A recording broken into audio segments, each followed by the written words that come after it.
নমস্কার, কেমন আছেন সবাই? আশা করি অনেক ভালো আছেন। আবারও চলে এসেছি নতুন একটা ভিডিও নিয়ে। তো আজকের রেসিপিটা খুবই ছোট্ট এবং সহজ একটা রেসিপি। আজকের আমি করব চিকেন স্যুপ। তো সেই মতোই চিকেনগুলোকে ছোট ছোট করে কেটে একটু আগে ভিনিগার দিয়ে ভিজিয়ে রেখেছিলাম যাতে ভালোভাবে নরম হয়ে যায়। তো তারপরে চিকেনগুলোকে ভেজে নিচ্ছি তেলে। আর তার সাথে এই দেখতেই পাচ্ছ টমেটো দিয়েছি, বিম কড়াই, কাঁচা লঙ্কা, রসুন কুচিয়ে দিয়েছি, দিয়ে এগুলো ভেজে নিচ্ছি। তারপরে ভেজে ওতে মাংসটা দিয়ে আরও কিছুক্ষণ নেড়ে আর আমি জল দিয়ে দিয়েছি। তো ওতে দিয়েছি সোয়া সস, টমেটো সস, আর তারপরে একটা ডিম ভেঙে ফেটিয়ে ওতে দিয়েছি।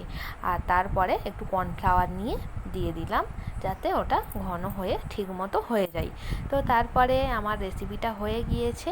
তো ওরা সবাই খাচ্ছিল, আমি জিজ্ঞাসা করলাম কেমন হয়েছে, বলল ভালো হয়েছে।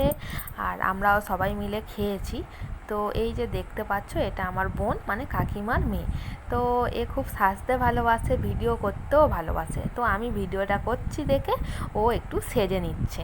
তো তারপরে ওকে বললাম যে ঠিক আছে, আর সাজতে হবে না, তুই খা, তোকে এমনিতেই ভালো দেখতে। তো তারপরে ও খেতে বসে গেল আর খেলো আর বলল যে ভালো হয়েছে। তো আমার এই ভিডিওটি কেমন লাগলো সবাই জানাবেন। ভালো লাগলে অবশ্যই একটা লাইক, কমেন্ট, শেয়ার আর সাবস্ক্রাইব করে দেবেন আমার চ্যানেলটিকে। টাটা।